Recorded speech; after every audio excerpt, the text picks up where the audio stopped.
Muito boa noite, estamos começando mais um programa Canal Aberto aqui na PUC TV, na NET Canal 22, na GVT TV, Canal 324 e na Sky HD também, Canal 324. Vamos falar de política, vamos falar sobre eleições em Goiânia, vamos falar sobre eleições em partidos políticos e vários outros assuntos aqui no nosso programa.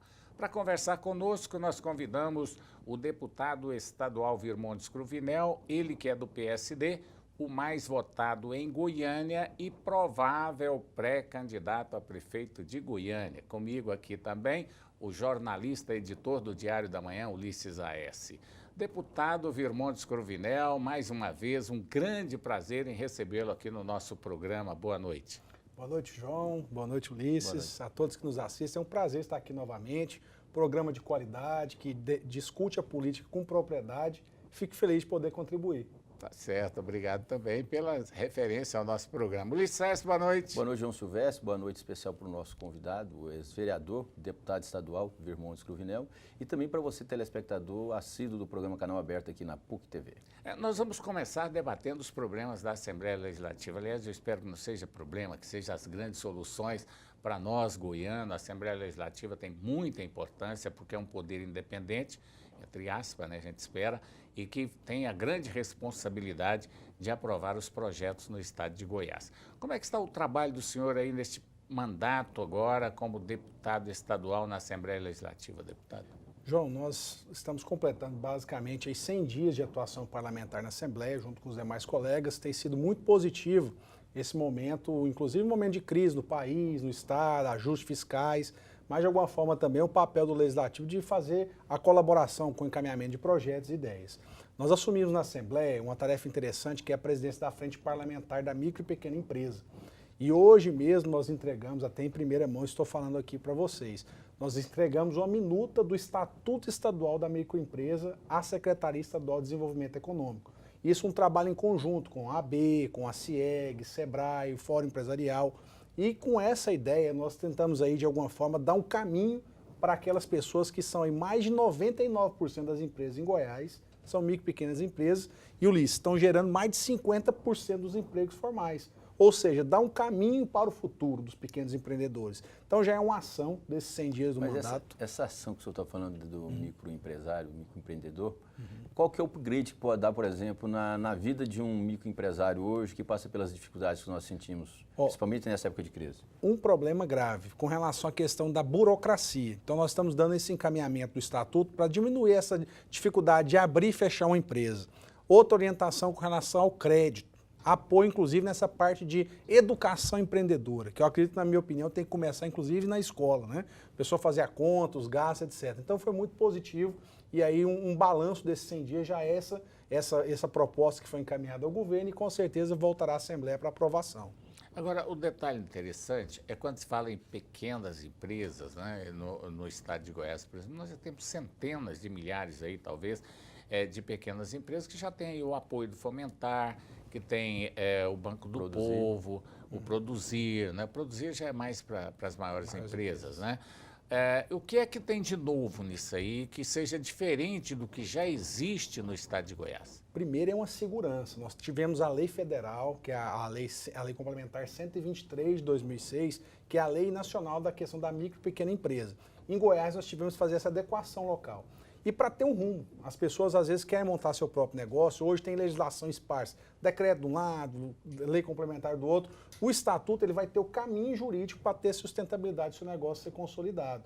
E, além disso, tem a parte da educação ao negócio. A pessoa que para ter o crédito no Estado, que é importante esse apoio do Estado, mas a pessoa também se capacitar para isso, para não dar aquelas aventuras de que em 3 anos já está fechando o próprio negócio. Agora, deputado, e é o desafio de gerar emprego, mais certo. importante. Tem essa parte aí que vocês estão fazendo que é mais ligada ao Estado, né? Sim. Agora, a Prefeitura é cheia de burocracia. Para se conseguir um alvará de licença da Prefeitura, há uma dificuldade muito grande. Agora, esse projeto de vocês tem também alguma coisa ligada a essa área municipal? Tem. O pacto que está sendo estabelecido é o chamado Rede Sim, que vem inclusive do Plano Federal e que tem um grande apoio aqui da JUSEG, da Junta Comercial do Estado, junto com as prefeituras, justamente para que essa burocracia não aconteça na base. Às vezes é um alvará do Corpo de Bombeiros que precisa no Estado, mas precisa de um alvará de funcionamento ali com relação à construção, por exemplo. Então, nesse caso, a parceria está sendo feita, a ideia do chamado Rede Sim, que tem sim a parceria. Não dá para você trabalhar aqui com visão político-partidária, tem que pensar em gestão. E governo não briga com o governo, na minha opinião. É verdade. Pois é, mas o grande problema Só um detalhe para complementar, Ulisses, porque aconteceu um fato ali na Avenida T2, um prédio que já tem mais ou menos 60 anos, lá sei lá quanto tempo, aí de repente foi registrar um escritório lá, a prefeitura exigia uma licença ambiental para uma sala num prédio com mais de 40 salas, ambiental, construção você tem que antiga. pagar taxa na delegacia, você tem que pagar na Secretaria taxa, de Segurança. tem que pegar uma licença lá no meio ambiente. Pô, se a construção já tem essa licença ambiental, né, para montar um escritório, por que um escritóriozinho de contabilidade precisa de uma licença ambiental de um prédio? Eu acho que a licença ambiental ela deveria ser para a empresa que vai construir o prédio. Construir o prédio já deu a liberação, o prédio é comercial, automaticamente todas aquelas empresas já estão dentro daquela licença que foi feita para a construção do edifício. João, Quer dizer, isso é uma burocracia. Em cima dessa ideia, Ulisses, João e amigos que nos assistem, o que nós temos acompanhado hoje é que a gestão pública está procurando acompanhar a gestão privada. O que é? Small government, ou seja, um governo enxuto. Empresas privadas, igual, por exemplo, o Banco Itaú, em 5 anos, eles vão reduzir em 50% as agências físicas. Para quê? Para funcionar tudo pela internet.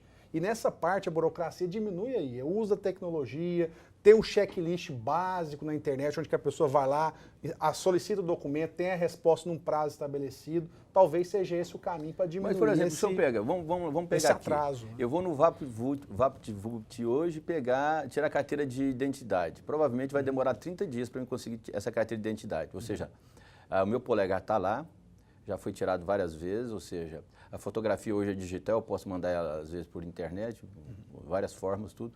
Um mês. Para abrir uma empresa em Goiás é trocentos anos, você tem que, inclusive, ter um contador, ou seja, aquela coisa, aquela burocracia. O senhor não acha, por exemplo, hoje eu vi uma palestra do procurador, do promotor Fernando Krebs, sobre a corrupção, não é? E ele deu uma palestra para um grupo de alunos e falou o seguinte, que a burocracia, né, a burocracia, que de fato é burocracia no Brasil, ela acaba prejudicando o desenvolvimento do país, o crescimento e também é um braço assim firme para o aparecimento da corrupção. Porque você tenta burlar aquela burocracia através do que assim, vamos molhar a mão daquele servidor, então daquela pessoa, daquele agente. O senhor não acha, por exemplo, que está na hora do Brasil criar vergonha, ou seja, o Estado de Goiás também, ou seja, acabar com essa burocracia que acaba prejudicando o desenvolvimento do país? Sem dúvida. Uma das coisas que eu coloco bem claro é ter critérios objetivos, ou seja, não dá para você admitir que um fiscal chegue e requisite algumas coisas que imediatamente depois de 2 dias outro fiscal chega com a lista diferenciada. Tem que ter um padrão, isso tem que ser publicado, inclusive portal da transparência, para facilitar, inclusive, a fiscalização do cidadão. Esse talvez seja o caminho, ter facilidade tecnológica, acesso na internet, que o cidadão vai poder cobrar, inclusive, se tiver algum equívoco, inclusive com o nome do servidor. Falar, esse servidor veio aqui, né? E uma outra condição que eu prevejo, principalmente nessa parte de fiscalização. Eu sou a favor de que o cara que trabalha na fiscalização do poder público tem que receber bem. Entendeu? Mas também para poder ser fiscalizado, para evitar a questão da corrupção. E concordo contigo. Quanto mais atrasa, mais facilita também a corrupção. Nós tivemos um erro, um equívoco agora por parte do governo do Estado de Goiás, foi o Detran. O ano passado, você chegava no VaptVupt, puxava o documento, ia a um caixa, pagava, já vinha o certificado na hora. Aí, de repente, o Detran diz que modernizou, né? Aí vem a taxa, você paga, depois vai outra taxa, você paga, depois você tem que esperar lá na sua casa o documento, o correio vai, não encontra ninguém, porque muita gente hoje não mora, não fica o dia inteiro em casa.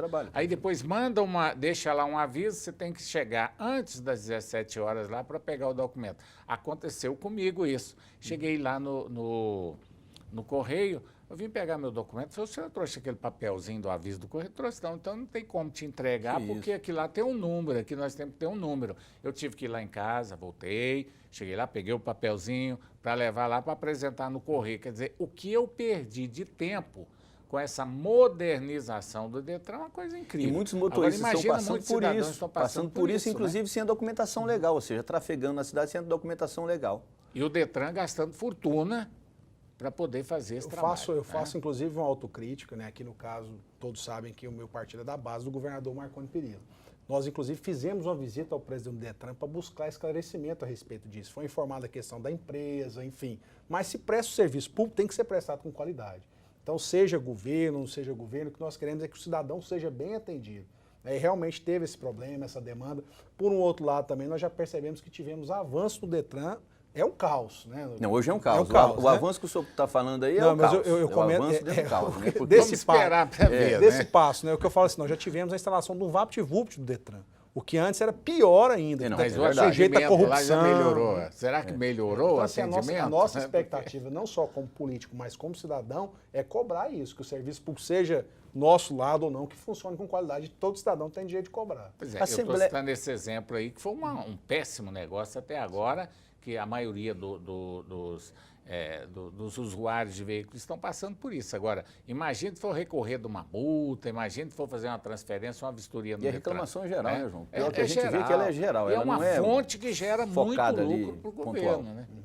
Muito dinheiro entra para o governo exatamente em cima do Detran, que é uma das maiores fontes que tem. Eu acho que precisa melhorar a qualidade do atendimento, sem sombra de dúvida, né?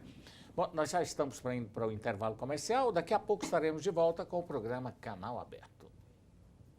Estamos de volta com o programa Canal Aberto aqui na PUC TV, na NET Canal 22, na GVT TV e também na Sky HD. São 4 canais aí transmitindo o nosso programa hoje, tudo em HD, a melhor imagem da televisão completa, em Goiás. Né? Ainda tem o Canal Aberto 24, né, que é em imagem HD. Também nós temos o canal aberto na imagem analógica. Se a sua televisão ainda é analógica, continua nos assistindo aqui, ficando então 5 opções para o telespectador estar nos assistindo, sempre com a melhor imagem e com o melhor papo também, porque nós estamos conversando aqui hoje com o deputado Virmondes Cruvinel, um dos políticos mais inteligentes, bem avaliado em Goiânia, com certeza aí no avanço em busca de crescimento na política, no PSD, que está tendo assim algumas divergências com relação às renovações do diretório. O deputado Francisco Júnior parece que não concorda com a maneira com que está sendo planejada pelo partido, né, de colocar aquele político mais votado como presidente do diretório municipal. Qual que é a opinião do senhor sobre essa renovação dos diretórios do PSD? Primeiro eu acredito o seguinte, o PSD tem feito um trabalho bem democrático com relação a estabelecer critérios, né? Isso foi feito também nos diretórios do interior, o deputado estadual mais votado, federal mais votado, isso com critério prévio. Quando se tem regras para o jogo, dá para jogar. Então, dessa forma que eu acredito que o PSD também caminha para Goiânia. E diferente de que às vezes pode ser alimentado aí, o que nós temos pregado é uma unidade. Hoje nós temos aí tanto o deputado Francisco, o nosso nome, o próprio presidente regional Vilmar Rocha, além dos deputados estaduais, com intenso trabalho em Goiânia. Essa unidade dentro do PSD existe? Porque você vai pegar, por exemplo, o PT não é um partido único. O PT tem várias tendências. Se eu pego o PMDB, tem o PMDB friboísta e tem o PMDB que é contra o friboi. Se eu pega o DEM tem o que é favorável ao Ronaldo Caiado, o que é ligado ao deputado Hélio Souza, que foi, vamos supor, ligado ao José Eliton, que inclusive deixou o partido justamente por isso. Hoje o PSD pode-se dizer que é um partido unido ou é um partido que está buscando essa identificação, essa união, essa identidade? O que nós percebemos, eu acredito que isso seja até salutar, ter divergências internas, o que não impede de um fortalecimento para uma disputa, até porque disputas o adversário não é o partido. Né? Inclusive é o debate de ideias que tem que acontecer com outros lados. Então, dessa forma, o PSD caminha. É lógico que existem alguns com trabalho na militância mais na área da habitação, outro com bandeiras ligadas a empreendedores, etc. E é natural que, às vezes, até no próprio ação parlamentar tenha debate. Eu sou favorável a isso. Um partido que caminha de forma uníssona, sem um debate prévio, na verdade, é uma ditadura. Então, o que nós estamos vivendo hoje, no momento, é do puro partidarismo.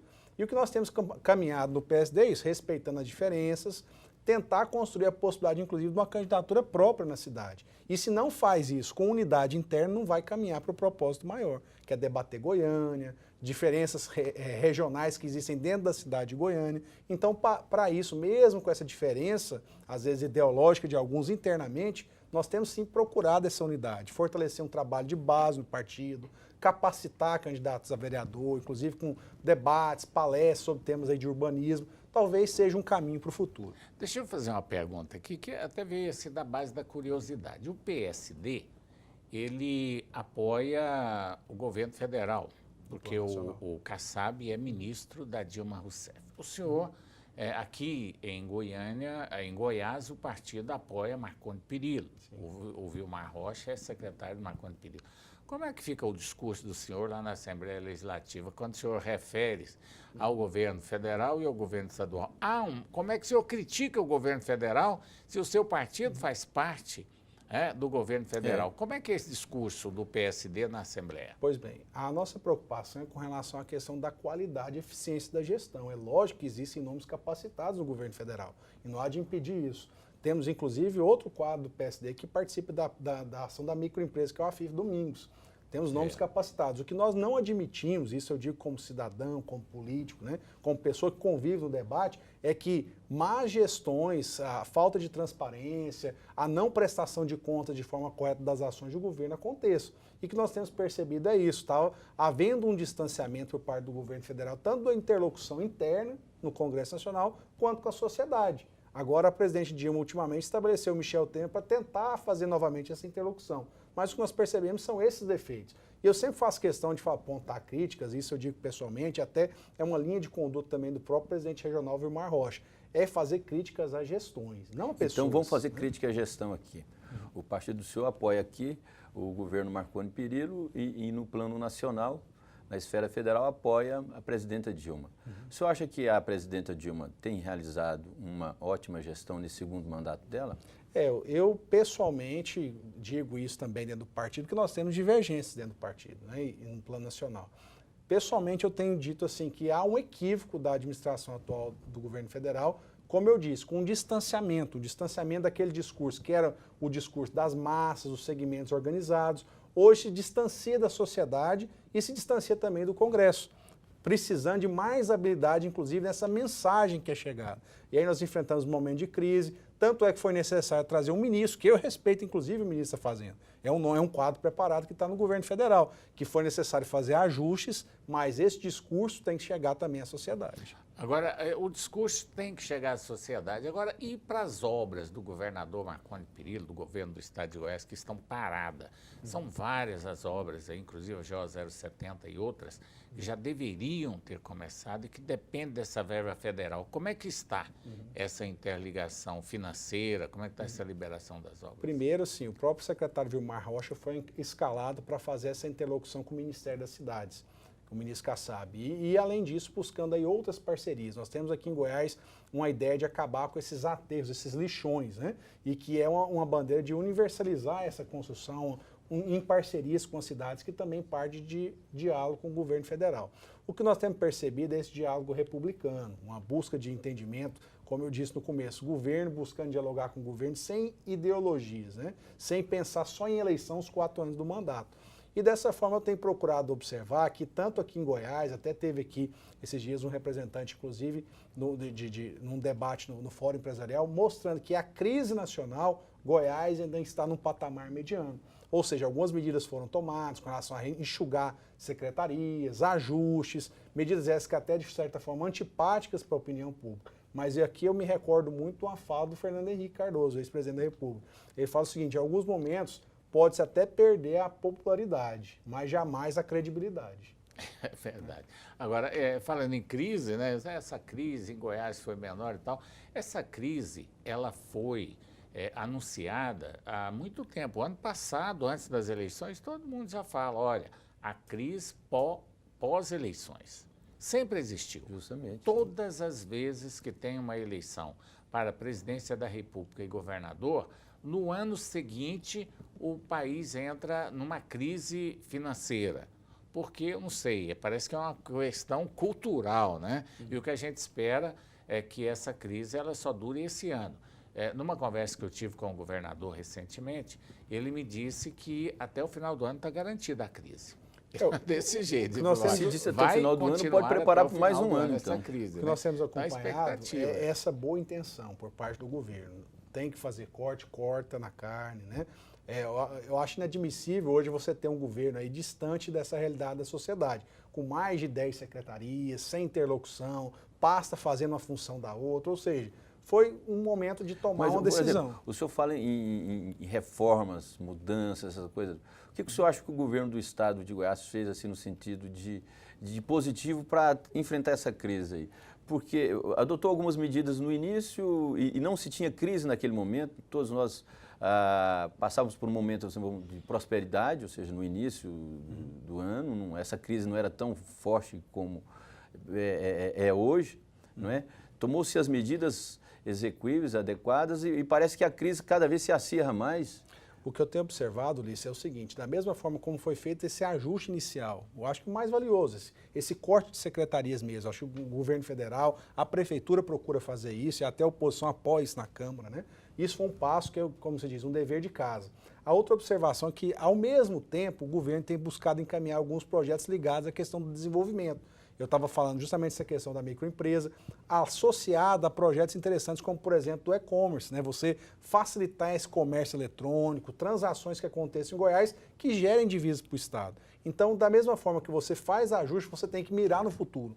E o futuro se faz com o quê? Com marcos legais, com interlocução com a sociedade, mesmo em momento de crise, não distanciando desse diálogo com segmentos organizados. Certa vez, Ulisses, nós aqui do programa Canal Aberto, nós abordamos a questão da crise psicológica, que eu até disse que os governantes deveriam trazer um pouco de otimismo, porque a partir do momento que só se fala em crise, a situação vai piorando. Lógico. O que ocorre? Quando o governo anuncia crise, o empresário retrai, não investe, né? O construtor não investe, o governo federal deixou de... Ontem eu vi uma matéria, eu acho que vocês também devem, o telespectador também deve ter visto, que está dificultando o financiamento da casa própria. Nós vivemos uma roleta no comércio, porque a partir do momento que você não compra a casa, não financia a casa, você não constrói. Se você não constrói, você não compra. Se você não compra, alguém não vende. Se alguém não vende, alguém não produz. Então forma-se uma corrente em todos os setores do país e aí a crise fica generalizada, porque uma coisa depende da outra. Se o governo federal não financiar a casa, vai essa corrente. Isso ocorre na agricultura, isso ocorre no mercado de automóveis, enfim, todos os setores de atividade, uma coisa depende da outra. Se não tem um investimento de um grande poder econômico, no caso o governo, aí a tendência é haver o desemprego. E se tem desemprego, se não tem giro comercial, o governo também não arrecada e a crise volta para o governo. Quer dizer, ele lança a crise, ele provoca a crise e ele recebe em troca a crise dentro da sua própria casa. Então, essa roleta, que podemos dizer, não sei se eu falei corretamente, a roleta que vive o comércio, o giro do comércio, é que faz com que a crise vai se fomentando. E o grande responsável pela fomentação da crise num país é o próprio governo. Quando ele começa a puxar o freio da economia, aí o bicho pega. Vamos para mais um intervalo comercial, daqui a pouco estaremos de volta. Estamos de volta com o programa Canal Aberto aqui na PUC TV, na NET Canal 22, na GVT e também na Sky HD. Estamos conversando com o deputado estadual Virmondes Cruvinel, ele é do PSD.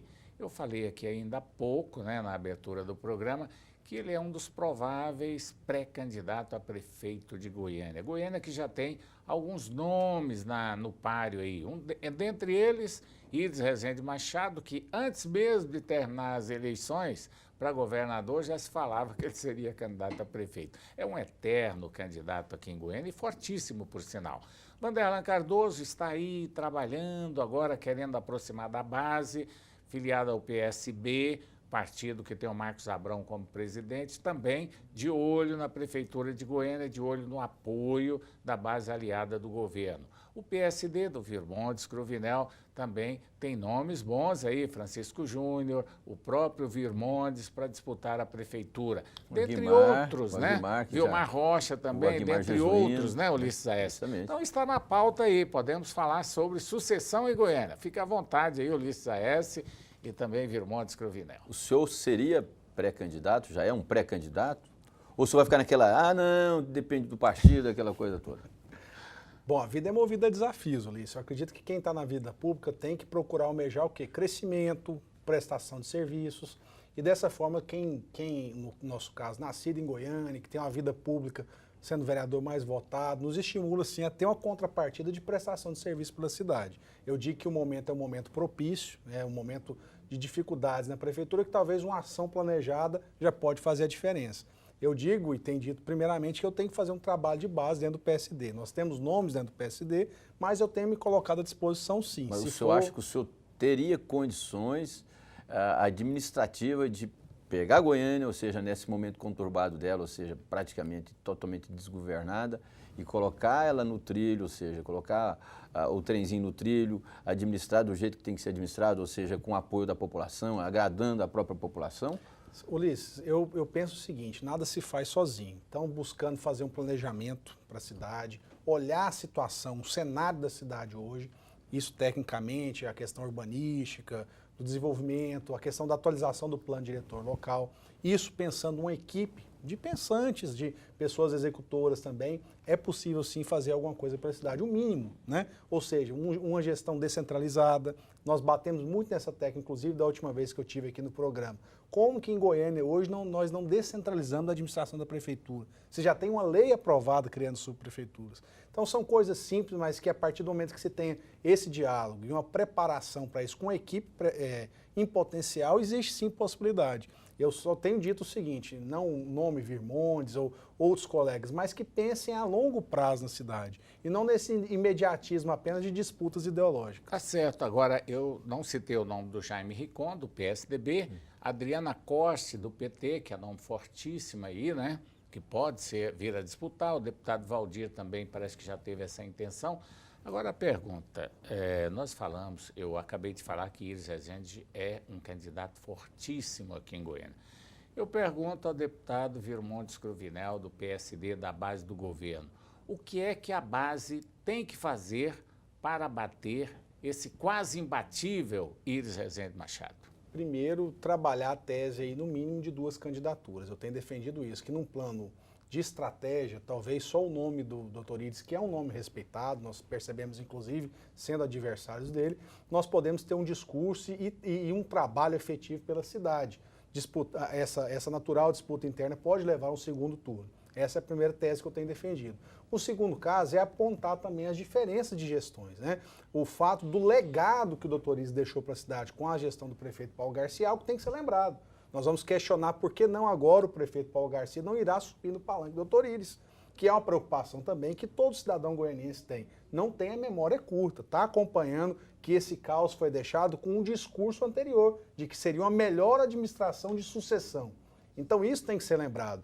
Por isso que eu faço questão de dizer, a base pode trabalhar em unidade, tem um exemplo de gestão interessante no Estado e que Goiânia pode também ter essa referência. Nós observamos outras gestões de capitais, inclusive. Não adianta ficar com essa cabeça isolada aqui na cidade de Goiânia sem pensar em boas outras referências no Estado. E também em outros estados, né, capitais interessantes. O PSDB não tem tido muita sorte em Goiânia, não. Ou seja, geralmente lança as suas candidaturas ou então apoia e leva sempre uma taca. O senhor acha que esse é o momento, ou seja, esse momento do desgaste do prefeito Paulo Garcia, que foi apoiado pelo próprio PMDB, pelo ex-prefeito, ex-governador Iris Rezende, o senhor acha que esse é o momento do PSDB voltar ao poder, ou seja, o PSDB com a sua base aliada? É um momento contraditório. O bom debate, sem baixar o nível, mas com conteúdo, apontando falhas, apontando inclusive também coisas positivas que foram feitas, né?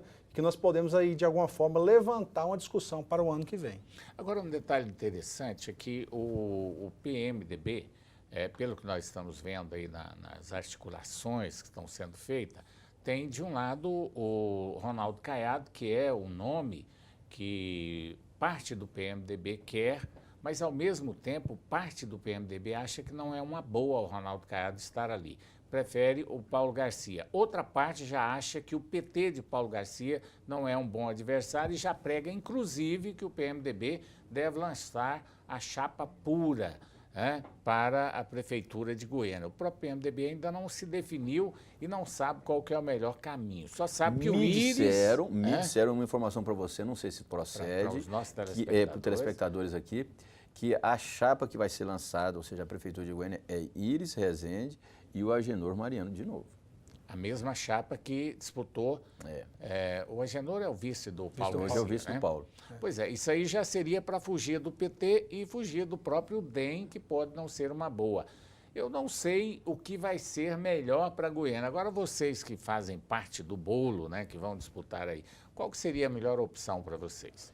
Eu acredito o seguinte, essa tese de bater na mesma tecla, o cidadão vai ficando cansado. E observando isso aí também com relação ao que já contribuiu o doutor Íris para a cidade de Goiânia, para o estado de Goiás, mas nós sabemos que hoje o mundo vive de novas informações, né? de busca de novos entendimentos, de parcerias a longo prazo, de experiências positivas, inclusive, em outras cidades. E que eu tenho percebido que, às vezes, batemos muito na mesma tecla, não só a tecla do asfalto. O cidadão não pode pensar na administração só fora de casa com asfalto. Tem que pensar dentro de casa, emprego, renda, a capacitação profissional. Então o senhor acha que o Paulo Garcia vai ser o grande cabo eleitoral do PSDB e da base aliada hoje? Porque praticamente no governo dele nada aconteceu isso. Luiz, foi um caos completo. Todos sabem, isso é externo, que é a minha posição contrária à administração do prefeito Paulo Garcia, mas eu acredito sim que é o momento de confrontar isso, de levantar o contraditório, de mostrar algo que não foi feito pela cidade e que, apesar disso, assumido em compromisso de campanha. Isso agora, tem que ser levantado no momento certo. Há uma possibilidade, Ulisses Aécio e deputado Virmontes, que seria, então, o Íris lançando uma chapa puro sangue, como dizemos aí, como se diz no meio político, o PT naturalmente lançaria uma outra chapa, né? Aí a situação lá, a oposição ao governo, a base, teria duas chapas e o governo lançaria duas chapas. As duas que se afunilarem, naturalmente vão se unir. A tendência, se a Adriana Costa for candidata a prefeita pelo PT, é que no segundo turno ela una com o Íris Rezende Machado. E a tendência das duas ou três chapas aí da base aliada, aí vai cair na mesmice, não? Eu acredito o seguinte, antes de até segundo turno, existe essa divergência de ideias, né? E é natural, a minha percepção também é que hoje a base do PT e PMDB em Goiânia lança duas candidaturas. Tá certo, mas eu quero pedir desculpa porque eu deixei de fora e não poderia ter deixado de fora o Vanderlan Cardoso. Vanderlan Cardoso. Vanderlan Cardoso, ele vem com um potencial muito grande. Como eu não escrevi, não fiz, acabei esquecendo do Vanderlan, que me desculpa. Então aí seria Vanderlan Cardoso, uma chapa forte da base aliada, e o senhor defenderia que ele indo para o PSB passa a ser da base aliada, né? O senhor aí defenderia uma outra chapa somente ou mais duas chapas no caso? O que eu tenho percebido, algumas pessoas até têm falado dessa vantagem do Vanderlan ser candidato a prefeito de Goiânia. Tem um recall de duas candidaturas ao governo, sem dúvida, mas eu também tenho colocado a possibilidade que, com essa experiência, ele pode contribuir talvez em outras cidades aí da região metropolitana, o próprio senador Canedo, retornar, Aparecida. Então, eu acredito que não só pensar o Vanderlan para Goiânia, eu até tenho colocado isso aí nos debates. Mas nesse rol que o João colocou de vários candidatos da base, aí, inclusive do PSDB, o senhor acha que tem algum nome aí convincente para... Jaime Ricom, por exemplo. Tá o Íris Rezende? Eu respeito, sabe, Ulisses, uma coisa que na política a gente aprende até respeito pelo adversário. E, inclusive, por companheiros, o respeito é maior ainda. Nós temos o próprio delegado Valdir, que é uma expressiva votação e que tem, às vezes, se deixar de lado. Nós temos aí nomes como o próprio deputado João Campos, o Jaime Rincon. Temos aí nomes capacitados na base. E talvez a minha defesa, nesse primeiro momento, seja de preservar esses companheiros que vêm de uma caminhada, né? O Vanderlan está chegando agora. Nós torcemos por ele, mas que talvez até em outra cidade ele pode ser uma opção. Irmãos, mas tem um detalhe aqui. Nós tivemos na eleição passada, a base do governo fizeram aquele velho ditado popular, das tripas o coração, para poder lançar um candidato com potencial. Tive Dion Bernais, formaram uma comissão, acabou prevalecendo a voz mais alta do Jovair Arantes. Inclusive foi um processo tumultuado de escolha, ou seja, houve e acabou, o Javaí ficou ali, sozinho, né? Ficou sozinho na chave. Correndo sozinho, praticamente sem apoio até interno. Né? Agora, há esse risco de repetir a mesma coisa do ano passado, repetir esse ano, alguém levantar a voz, impor uma candidatura e a base retrair e deixar ele sozinho para fora? Rachou e o cara, não vou apoiar, vou pedir voto, não. Na vida nós aprendemos com derrotas, e isso é básico, né? Até o próprio presidente Lula já aprendeu com derrota. E aqui no estado nós também estamos aprendendo que em Goiânia, por alguns equívocos, esse distanciamento, às vezes por projetos pessoais, ao invés de projetos de gestão, talvez tenha deixado em momentos anteriores a nossa base do governador equivocada na cidade. O que nós esperamos é que tenha o quê? Maturidade, a boa prosa, o bom diálogo, para que se caminhe, inclusive, para uma gestão positiva na eleição de 2016. Tá certo, nós vamos para mais um intervalo comercial, daqui a pouco estaremos de volta com o Canal Aberto. Estamos de volta com o Canal Aberto. Hoje nós estamos conversando com o deputado estadual Virmontes Cruvinel, mais votado do PSD, foi o mais votado, né? Você foi o vereador mais votado em Goiânia também, né? Quer dizer, tem know-how para ser pré-candidato a prefeito de Goiânia, né, Ulisses? Lógico, aqui. Mas olha, credenciado. Está havendo algumas costuras políticas no estado de Goiás, por exemplo. O PSB, que tem o Vanderlan Cardoso, era o presidente do partido, vai perder o comando agora para o Marcos Abraão e deve ter a filiação da Lúcia Vânia, não sei se ela vai confirmar, mas pelo menos de coração ela já está dentro do PSB.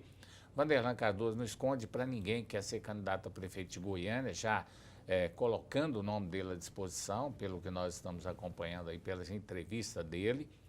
O DEM, né, pode fazer uma junção aí com o partido do Ronaldo Caiado, do Jovair Arantes, né, formando uma nova linha. E esse pessoal que estão unindo, Ulisses Aécio e Virmontes, eles estão vindo assim com uma proposta de independência, de fortalecimento, de crescimento. Isso pode dificultar uma candidatura ou duas candidaturas da base? Acredito que não. A fusão aí que já tem sido proposta do DEM com o PTB vai mais uma repercussão num plano nacional, poder ampliar a bancada no Congresso. E aqui em Goiás é muito clara essa questão do distanciamento. Com certeza a unidade aqui deve migrar o senador Ronaldo Caiado até para o próprio PMDB, até que tem sido essa linha da última eleição. E tem se falado que o PTB pode fazer uma aliança aí com o PHS, enfim, com outro partido semelhante. O que não impede de já termos mais ou menos um cenário delineado aqui no caso da capital. São dois polos e talvez aparecendo aí essa terceira alternativa do Vanderlan, que nós não sabemos ainda se ele está na base ou na oposição ao governo, né? Mas que pode ser muito positivo esse debate. Nessas fusões aí, nessas discussões que existem sobre novos partidos, inclusive também, existe a discussão, o projeto já quase que aprovado, eu conversei com o Cleovão Siqueira, que praticamente é o criador e o grande incentivador, é aquele que está fazendo todo o trabalho operacional para a criação do Partido Liberal. A criação do Partido Liberal pode prejudicar o PSD? Não. No caso, na verdade, o deputado Cleovão e o PL, aqui, não só no estado de Goiás, mas no plano nacional, tem sido um parceiro do PSD. Eu digo justamente por isso, porque muitas pessoas podem querer sair do PSD, porque é o partido que tem um perfil ligado, ou seja, parecido com o PSD.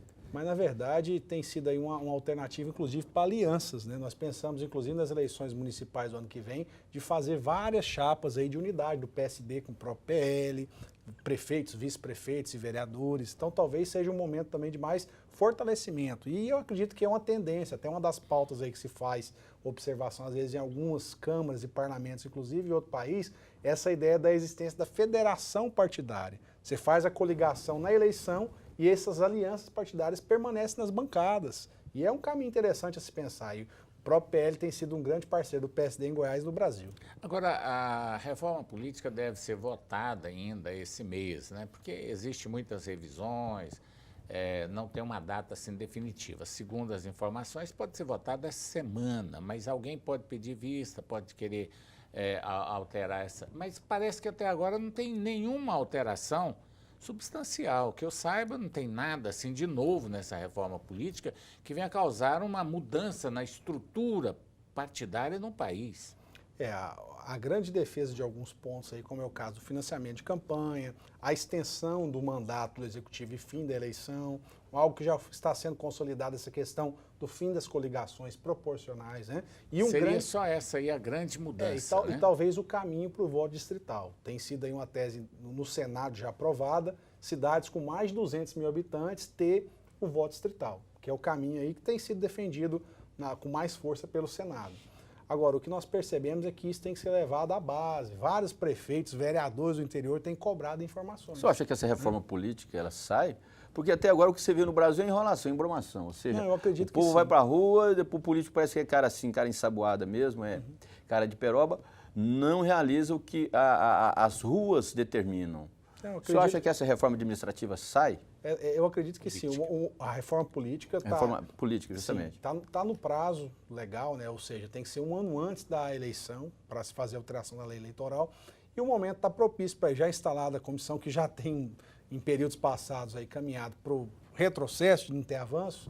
Aqui não, nós já percebemos que já teve sim avanço. Esse debate da coligação proporcional é um caos, né, que já existia, de eleger pessoas que não são conhecidas, enfim.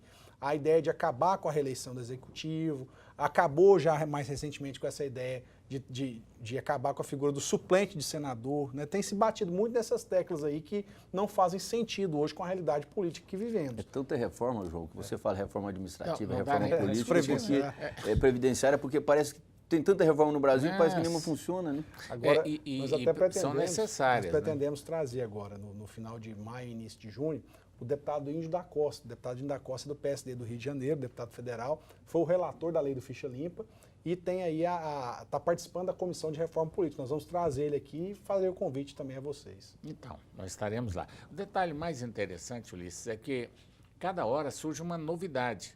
Era para ter acabado na proposta com a eleição do suplente, né? Seria o senador mais votado. Em caso da vagância do cargo, seria o segundo mais votado. Já empinaram, né, a carroça lá com o ditado popular e agora já se aceita que seja o suplente, um suplente só, que não seja parente, né, do senador. Quer dizer, eu acho que já é um pouco razoável nesse mas caso o grande problema é tirar esses grandes empresários que ganham cargos, assim, ganham mandatos só porque tem dinheiro, são ricos demais. Eu já acho que deveria lançar 2 candidatos. O primeiro tomaria posse e o segundo ficaria como suplente, ou 3 candidatos a senadores. Mas não acontece isso, ficaria talvez mais difícil, né? Uma disputa entre os partidos. Mas essa aí já é uma situação um pouco melhor, porque acaba aquele negócio de colocar a esposa do amigo, que não é nem é política, né? Ou amigo que nem é político, como suplente senador, e acaba assumindo. E depois pode até ser um bom negócio, pode ser até um bom senador, mas a maneira não é uma maneira correta, como a maioria da população não concorda. A minha opinião pessoal com relação a esse tema é o seguinte, é o voto majoritário também para o Senado. Mais votado é o senador, suplente é o segundo mais votado. Poderia ser o senador e vice. Você diz assim, o suplente é o segundo mais votado. Mesmo que não seja dele, ou seja o partido, é o segundo mais votado, suplente. Sim, essa é a minha opinião pessoal. Seja o vice ou o suplente, mas ele tem que pôr a cara para o povo conhecer ele. Lógico. Por exemplo, o vice-governador não é governador. O segundo que perdeu a eleição para o Senado seria o segundo mais votado. Não, mas essa aí de você lançar o senador e o vice-senador, né? Como tem o governador e o vice-governador. O vice-governador não é governador, ele só é na vagância do cargo ou no licenciamento do governador. Então nós poderíamos ter o senador e o vice-senador ou suplente, mas que mostre a cara para a população, porque na hora que você for votar lá, você está sabendo, olha, eu estou votando para X senador, mas na vagância o meu candidato vai ser o segundo suplente ou o primeiro suplente. Isso tem que ser mostrado em palanque, isso tem que ser mostrado no registro para todo mundo saber e você vai votar então na dupla, o senador e o vice ou o suplente, mas que seja uma coisa pública. Que é perceptível, é que o povo brasileiro está cansado de caroneiro. Então, assim, tem caroneiro desconhecido. Tem que ser provado. Fica escondidinho ali, ninguém sabe quem é o suplente. Eu, por exemplo, não sei quem é o suplente da maioria dos senadores, né? Acho que o eleitor nem sabe já também. Entraram alguns suplentes aí, né? Então, eu acho que seria bacana se fosse mais João, ali é o seguinte, ele mostra um pouco de filhotismo, nepotismo, porque você coloca parentes e também da influência do poder aquisitivo na campanha, porque geralmente se coloca os grandes empresários. Pode pegar aí, o telespectador pode fazer esse teste aí, vamos pegar quais são os suplentes desses senadores aí em eleições anteriores, vai ver só as pessoas que têm assim, ó, abonadinhas, têm dinheiro demais. Então, veja bem, isso é o que nós estamos contra, porque isso pode gerar também a corrupção, então é negociata nas políticas. Não é? Agora, eu só quero fazer uma ressalva aqui. Nós tivemos 2 suplentes senadores que assumiram, homens íntegros, sérios, e que fizeram bom trabalho. O Ciro Miranda foi um excelente senador, o Wilber está fazendo um excelente trabalho. Mas não deixa de ter dinheiro, né, João? Mas eu falo assim, aspecto, poderia ter sido eles próprios, justamente, entendeu? Justamente. Só que deveria ter sido da maneira como foi para governador. Não estou dizendo que foi mau negócio, não. Não, o Ciro Miranda foi um excelente, foi. E o Wilder tem sido um excelente senador também. Senador, quer dizer, eles foram suplentes, só que eu acho que a maneira com que eles foram poderia ter sido um pouco diferente. É estranha. Né? Agora, e se não fosse, se fosse ruim, né? Aí nós não saberíamos também. Então, felizmente, Goiás deu sorte, eles estão cumprindo bem o mandato deles, estão de parabéns, inclusive. O Ciro Miranda já saiu com a eleição do Ronaldo Caiado e o Wilber está indo muito bem aí como suplente. O que a gente questiona é a maneira com que está sendo realizadas as eleições, quero deixar bem claro isso aqui. Outro fator que se discute muito, Vilmontes, está no projeto também, é a questão do financiamento público de campanha. Tem gente que defende que as empresas devem fazer a doação para o partido, inclusive está lá na lei, né? E outros já defendem para o individual. Qual que é a sua opinião a respeito disso? Eu sou a favor que, primeiro, tenha-se transparência nessa questão. Não adianta você falar financiamento público se não tem uma forma rigorosa de combater o Caixa 2. Então, se você caminha para um passo de tentar igualdade no processo eleitoral, isonomia, talvez o caminho do financiamento público, mas com rigor na fiscalização. Você não concorda comigo, por exemplo? Eu acho que grandes empresas podem até doar para a campanha, mas teriam que ser proibidas de serem, por exemplo, aproveitadas em obras do governo? Inclusive, é uma tese, às vezes um período aí como se diz, até de 4 anos, por exemplo. É uma quarentena que é falado, né? Uma quarentena, é um debate bom, interessante. O financiamento público de campanha já existe, né? Inclusive agora os partidos vão abocanhar aí cerca de 870 milhões de reais que vão ser divididos para os partidos proporcionalmente à representação. Isso é dinheiro demais que já sai dos cofres públicos. Eu defendo, já falei isso aqui, vou falar de novo, eu defendo que cada partido tem que sobreviver com as doações dos filiados, cada um dá a sua contribuição todo ano, todo mês, e a cada um da sua maneira, para manter o partido. Agora, financiamento público de campanha, mais quase R$1 bilhão que já vão para os partidos. Mas não sei quantos bilhões que gasta para fazer as eleições pelos nossos tribunais eleitorais. Aí o bicho pega. Mas Ulisses S. Virmontes Cruvinel, o programa chegou ao final, foi bom conversar com o senhor, foi bom recebê-lo aqui mais uma vez, obrigado por ter vindo. João, eu parabenizo, eu agradeço esse espaço, essa dupla junto com o Ulisses, que vocês aqui fazem um debate de qualidade, de alto nível. Eu acredito que é dessa forma que nós devemos discutir política no país. Às vezes nós percebemos alguns exemplos ruins, até num plano nacional, local, mas o que é importante é que respeite essas diferenças e procure resultados. Eu fico feliz de poder participar, é sempre uma honra estar aqui. Eu estava conversando nos bastidores que eu mais aprendo do que falo, né? Vocês são pessoas muito conhecedoras e respeitadas. Eu acredito que é por isso o sucesso do programa e, mais uma vez, eu só tenho a agradecer e dizer que sempre que convidado eu vou estar por aqui. Até agradecer também os jovens que nós encontramos aí esse fim de semana no encontro de carros antigos, né? Um hobby interessante aqui que existe, famílias reunidas, né? É importante pensar também como administrador público, pessoas da vida pública, pensar em momentos que se encontrem a família. Então tá aí talvez o incentivo, eu mando um abraço especial a todos aqueles que assistem o programa e que admiram os carros antigos, aí pessoal do Fusca, do Puma. Clube do Fusca. É muito bom, Luiz. Depois vamos marcar de nós conhecermos aí esses momentos assim de integração, desses hobbies e da cultura também do estado de Goiás. Ulisses S., boa noite. Vou mandar um abraço, mandar um abraço para Vanessa Rosa, ela inclusive estava participando, ajudando lá naquela festa do Vasco, que nós fomos premiados, vamos mandar um abraço para ela e para o Vasco também. E todo aquele pessoal que estava lá na festa do Vasco, uma festa muito bonita, nós estivemos lá presente, nosso abraço para o Vasco também, e para todo aquele pessoal que diz que assiste aqui o programa Canal Aberto. Um abraço a vocês. Nosso convite vai estar conosco na próxima segunda-feira, 22 horas e 30 minutos, com mais um Canal Aberto. Até lá, obrigado pela audiência.